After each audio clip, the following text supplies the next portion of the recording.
Hi guys, this is Melissa Zad for Into Boxing, and I am delighted to be joined by very summary looking Mr. Adam Smith. Adam, how are you doing? We're down by the seaside, why not? It's wonderful having an event like this in Bournemouth. I think Billam-Smith has, I can't remember how many times he's asked for this to happen, and I think it's wonderful that he's got his home fans. We come somewhere different.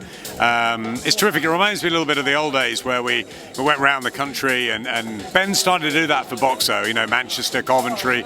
We've been around, and it's lovely to be down in Bournemouth. The sun is shining. Fantastic, by the seaside in the summer. Everyone's got a smile on their face. Everyone's having fun. And it should be a wonderful atmosphere on Saturday night for what's a stacked fight card with a great main event. Couldn't have said it better myself. I mean, you quite literally took the words out of my mouth. It's a beautiful day here. We've got loads of the public out here watching this quite unusual, press conference, public workout kind of come together with the sun shining. So it's absolutely lovely atmosphere, and I'm hoping that it continues throughout the week. Something that Billam-Smith has said is that because this is his hometown, the atmosphere might be quite hostile towards Usyk Chamberlain on Saturday night. What do you make of that? Yeah, I should think it will be. We've been to many sort of home arenas. I remember Richie Woodall in Telford and Neville Brown in Swaddling Coat. Josh Warrington obviously leads. Ricky Hatton, the big one, in Manchester. There's many sort of little hideaways, aren't there, around? And Bournemouth is obviously his place, his town. And of course, there's going to be some fervent support for Billam-Smith. But I don't think that'll bother Usyk. Usyk's been out early days in his career, sparring with the likes of Deontay Wilder and Alexander Usyk. He's a pretty robust individual, Usyk Chamberlain. He's had to come through a great deal in his life, and I think he'll handle it like he does every other fight. He'll concentrate on what needs to be done in the ring. I know he's worked exceptionally hard for this opportunity. He didn't shine when he was given his big chance on Sky before against Lawrence Okoli, and I think he's probably waited a long time to try and put that right. So I expect probably the best performance from Usyk Chamberlain we've seen in his career. Whether that will be good enough to dethrone a very sort of upbeat Billam-Smith, a Billam-Smith in form, a Billam-Smith with a stable that Shane McGuigan has, who are red hot at the moment, I don't know. And of course the Lion's Den aspect, but it all adds up to a spicy fight night, and some great undercard, if we can call it an undercard, with the likes of Ben Whittaker turning pro and Caroline Dubois, who I believe is going to become a superstar. Fraser Clark is finally back off injury to get his professional career rolling. His dreams to become the world heavyweight champion. You've got Hassan Azim, you've got Joe Pigford. It's a great card, and Mikel Lawal, and I think it's important that we go around the length and breadth of the country, and it's fantastic that the fans have come out for this, and hats off to Baz from Boxer and the events team to make this happen, because to have the press conference and the workouts and some fun on the beach, maybe it's a great idea. It gives people an afternoon out. They'll all come back for the weigh-in. It's like a little 3-day adventure, isn't it, by the sea, and that's great. Do you know what? It's embarrassing, but this is actually my first time to Bournemouth, and it's boxing. Me too. Is it really? Me too, yeah. I've been Brighton, Eastbourne, lots of other places, but first time to Bournemouth. I actually came from West Cork this morning because I'm on holiday out there. That's a different sort of seaside on the southwest coast of Ireland, which is beautiful as well. But it's great being here. There's something about the British seaside, isn't there? And yeah, it's fantastic so it's our debut in Bournemouth together. Yes, absolutely right. No, I think that, in terms of the main event, it's been dubbed as a 50-50, and it truly is. Billam-Smith is 15-1, Usyk Chamberlain 14-1. These guys stand in really good stead for future opportunities, the winner of this fight. I read somewhere, and I'm not sure the pronunciation, I'm not sure if I'm going to get it quite right, but the IBF champion, Cruiserweight champion, Jai Opataya, is that right? Yeah, Jai, his manager's here, I believe, Dean Loughran, he's coming over, so that's cool. We'll have a chat with him, and there's big opportunities for the winner. Obviously, we're looking at Richard Riakporhe too. This Cruiserweight division is sizzling, it really is, and I think there's some fantastic fighters that we've got on this sort of side of the fence. Mikel Lawal, obviously, as well. I think Dion Juma will come back from his defeat to Richard Riakporhe, but you mustn't forget the likes of Jordan Thompson and the others that are going great guns over with Matchroom. So it's a fantastic division, and yeah, looking forward to some of the big fights, and one's on Saturday night. It very much feels like Benn is collecting cruiserweights at the moment, which is quite interesting. Yeah, I mean, the Cruiserweight division is hot, and I suppose having Johnny Nelson around and myself, who know a fair bit about the Cruiserweights over the years, probably helps. And yeah, it used to be an unfashionable division, and Johnny sort of fought his way through, and I think Evander Holyfield and David Hay sort of sexed it up a bit, and then Johnny obviously had that fantastic 7.5-year reign when he was world champion. I think people then begun to take it seriously, and of course we've had Alexander Usyk and many others over the years, the likes of Bradis and that great Super Series. So I think it's a great division. I think it produces knockouts. They're quick, and I think for the smaller heavyweights now, and obviously some of them would have been heavyweights back in the old days, but obviously now the heavyweight division and the giants in it, the Eastern Europeans or the likes of Fury and Joshua, and they're huge. So it's great to have the cruiserweights who can provide the knockout action, but also have the skills and talent that we enjoy as well.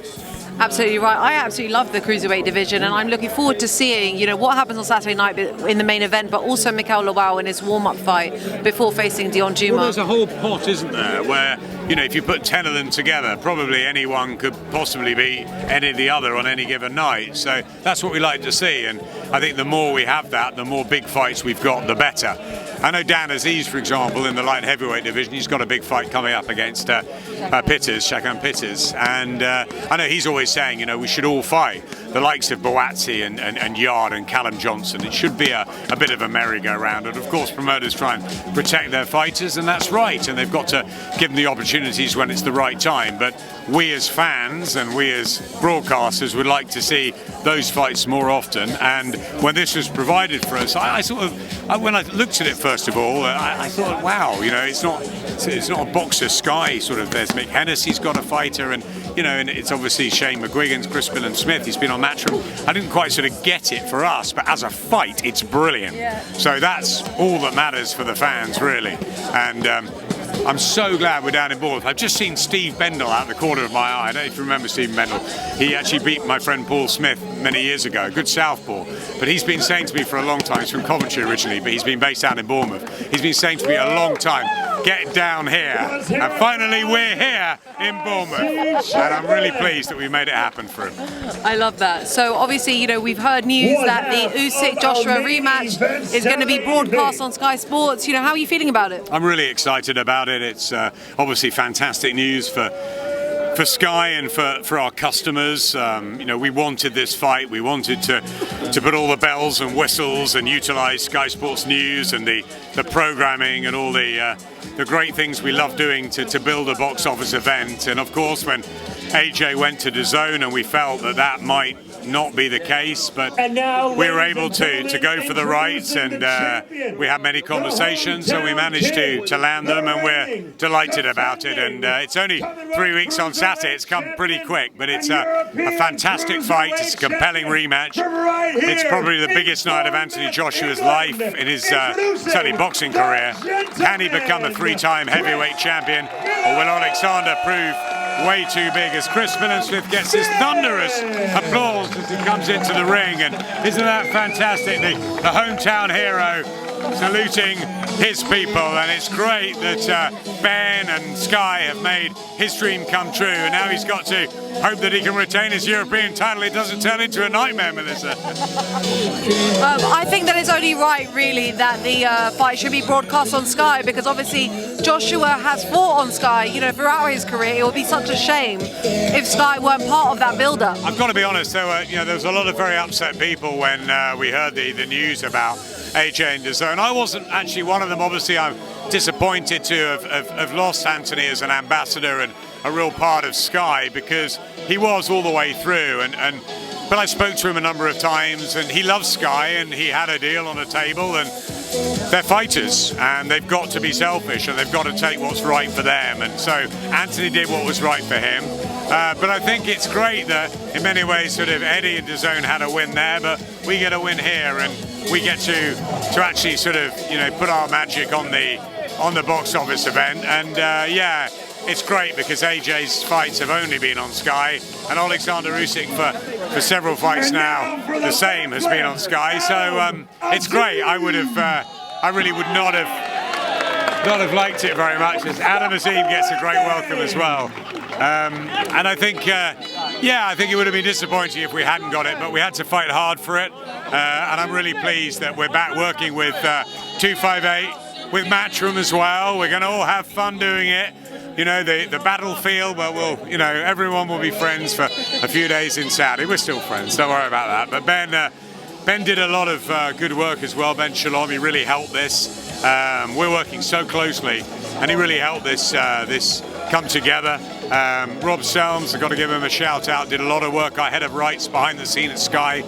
You know, you don't see him very much, but he's the commercial whiz kid in the background, and he's worked ever so hard to tie up this contract. So well done to Rob and to Ben, and now it's up to us to deliver a fight in a night to remember, and let's see if AJ can become a 3-time heavyweight champion and join the likes of Muhammad Ali and Lennox Lewis. There's not many who have, and it'll be some achievement, but he's got it all to do against a quite brilliant Alexander Usyk, who I think is pound for pound one of the finest we've seen in a long time. So Anthony's got it all to do, but hey, he's got Robert Garcia behind him, he's got these new tactics, and he's already out in Jeddah, so who knows? Yeah, very exciting, and as you're right, it's only a few weeks away now. It's very, very exciting times. Just the last couple questions from me. Obviously, we've got the Conor Benn and Chris Eubank Jr. Fight brewing in the background. What do you make of that fight? I love it as a fight. I think it's come a bit too soon, I've got to be honest. I think I'd rather see Conor develop a little more at his weight. We're building Chris Eubank Jr. on Sky. I'd like to see him fight the likes of Billam-Smith maybe, and a Demetrius Andrade, and maybe down the line they could make more money out of it, but I don't know what they're getting offered. And as I've said about AJ, fighters have got to be selfish sometimes, and they've got to take the money. I just think it's a bigger fight if it's built. Maybe if Conor can get a world title fight in the next sort of year and a half, and then they meet when I don't know, Conor's a bit more developed as a pro. He's done everything right so far. He'll fancy he can crack into Chris Eubank Jr. now, but Chris will start a big favourite because not just the weight and size, but the experience too. So for me, of course, it's a fight I'm interested in. It's a fantasy fight become reality. But for me, I'd like to see it brew a bit more and happen a little bit later. And I think there might be more money in the pot for the fighters if it did happen in, say, 18 months' time.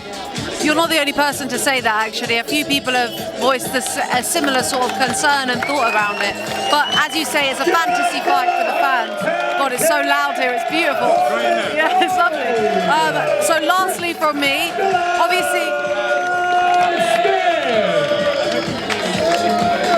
Obviously we have Clarissa Shields and Savannah Marshall on the 10th of September. What a fight for boxing, what a fight for women's boxing. It's sensational. There is no rest for the wicked over the summer holidays. The families have got to wait.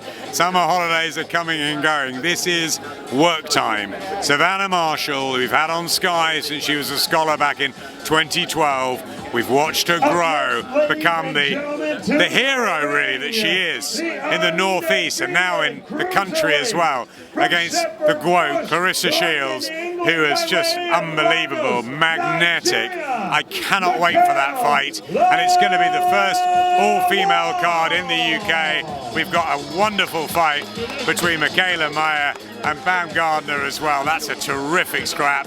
We're going to have maybe Lauren and Karis and Caroline. We're going to stack the card with the best of our female talent. I'd love to get Shannon Ryan on there as well. I don't know, it's just going to be a great night. I mean, I'd love it if Katie and Terry Harper came and fought on it. Do you know what I mean? I mean, we celebrate it, whatever the political divides. I just think it's a night that Sky, the business, is going to get behind. You're going to see it everywhere. There's going to be eyeballs on it. And these brilliant women are going to get a fantastic chance to really shine in the sun with everybody watching. The Lionesses are going to win the Euros on Sunday, and look what's going to happen on September 10th. We're going to take it forward again, because I believe Lauren, Karis and Caroline are all going to be world champions, and we're going to see some real serious business at the elite level on September 10th. Who knows? Whatever happens with Savannah and Clarissa, we could have a trilogy there. I think it's going to be a night, a pivotal night for women's sport, and it's going to be a night that we all look back on and remember and think, thankfully we did that, and thankfully everyone wanted to be on it, and thankfully people watched, because it's going to change things. It really is. Adam, thank you so much for your time. Really enjoyed speaking to you today. I hope you enjoy the rest of your weekend here. Thank you. We'll love it. Bournemouth babies.